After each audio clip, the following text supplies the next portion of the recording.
All right, let's dive right in. Welcome to this explainer, where we're going to unpack something you probably do, I don't know, every single day without giving it a second thought. You fill up your digital cart, you click that button that says pay, and a little spinner twirls on your screen for a second. You know the one? It usually comes with a mild spike in anxiety if it takes just a second too long. And then, boom, purchase complete. But here's the really fascinating truth. A payment is not just a simple, single transaction. It is an entire massive ecosystem working together in the literal blink of an eye. Today, we're exploring the hidden mechanics and the incredible architecture behind the payment lifecycle. So here's our roadmap for today's explainer. We're going to cover 1. The payment illusion, 2. The 3-second sprint, 3. The unsung heroes, 4. The multi-day marathon, and finally 5. Fixing the right stage. Let's start with section 1, the payment illusion. When fast definitely doesn't mean finished. See, most people think a payment is completely finalized the absolute second they click pay. But the reality? There is a massive split in the timeline here. We have this blazing fast 1 to 3 second window for authorization followed by capture. But then, and this is wild, there is a massive shift in pacing. The actual movement of your money through clearing and settlement takes anywhere from 1 to 3 business days. This totally illustrates the core tension in modern payments. You've got the millisecond decisions of data transfer upfront versus the multi-day asynchronous reality of actually moving cash between bank accounts on the back end. So basically, the data sprints, but the money, it literally runs the marathon.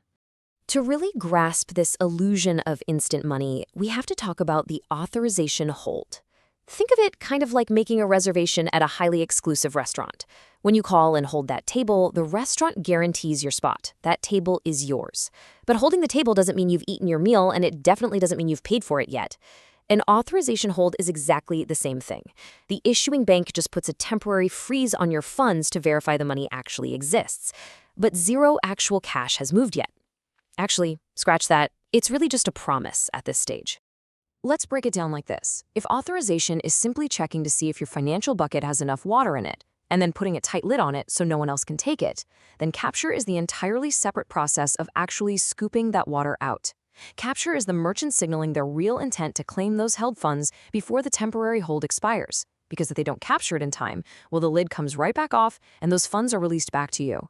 Understanding the difference between making a promise of funds and actually claiming them is absolutely crucial. It's the foundation of the whole payment lifecycle. All right, moving to section 2, the 3-second sprint. This is the breathtaking data race that happens while you're staring at that little loading spinner. Behind every single successful transaction, dozens of systems are making hundreds of decisions in mere milliseconds.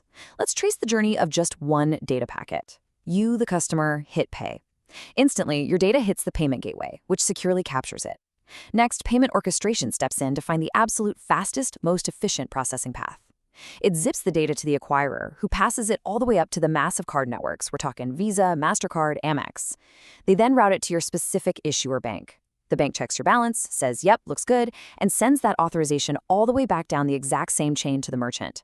All of that action, bouncing across the globe through multiple corporate mainframes, happens in under 3 seconds. I mean, it is a modern engineering marvel. Now, let's look at section 3, the unsung heroes.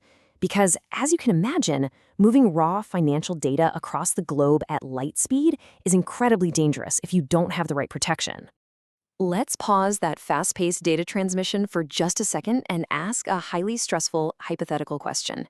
You've just typed your credit card number into a website. What happens if a hacker breaches the merchant's database at this exact moment? The stakes of moving raw, sensitive card data are just astronomical. If merchants actually held on to your raw 16-digit card numbers, the entire digital economy would completely collapse under the weight of constant fraud. But here is the sigh of relief for that nightmare scenario. If a hacker breaches a database, they don't get your credit card number. Why?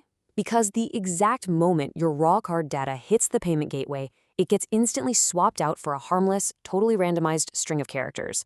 This is called a token, and this is the ultimate shield. A hacker breaks in and just gets a useless list of randomized tokens, leaving your actual financial vaults completely untouched. The merchant never even stores your real data, meaning you're fully protected even if their systems get completely compromised. But tokenization doesn't work alone, right? It's part of a whole suite of unsung heroes. While tokenization is busy securing the data, risk and fraud detection engines are simultaneously analyzing your behavior, your location, your device, all to protect everyone from bad actors.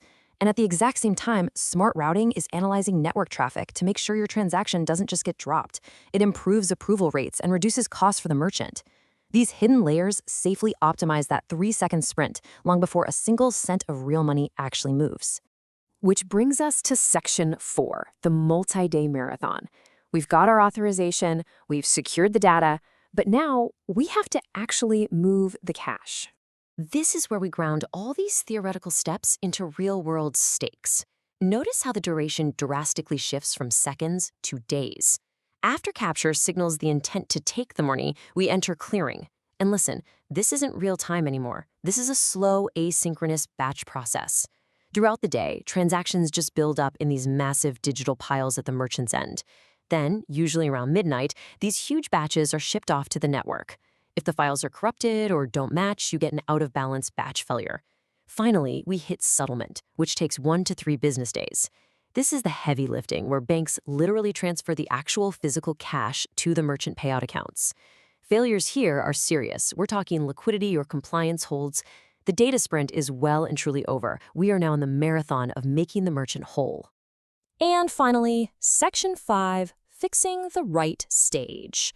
So, why does understanding this intricate, multi-stage architecture actually matter? Well, it matters for one incredibly simple reason. A faster gateway will not fix issuer declines. A smarter routing engine won't solve settlement issues. If you run a business and your payments are failing, you literally have to know exactly which stage is broken. It's kind of like trying to fix a flat tire by replacing your car's engine. If customers are getting rejected because their bank doesn't trust the transaction, upgrading your front-end gateway speed is completely useless. Understanding the very distinct failure modes of the sprint versus the marathon is absolutely key to diagnosing and fixing the payment lifecycle. I want to leave you with this core lesson drawn directly from our source material. Every payment optimization should answer one question: which stage of the payment lifecycle are we improving? The best payment platforms out there, they don't just blindly throw shiny technology at a problem. They optimize the entire lifecycle, stage by stage. By knowing exactly where the bottlenecks are, whether it's in the real-time authorization loop or those slow, asynchronous settlement batches, platforms can deliver higher approval rates, stronger resilience against failures, lower costs, and ultimately a way better customer experience. So here is a final thought for you to walk away with. We've seen how incredible the 3-second data sprint is, and we've seen how slow the multi-day cash marathon remains. But technology, it never stops moving.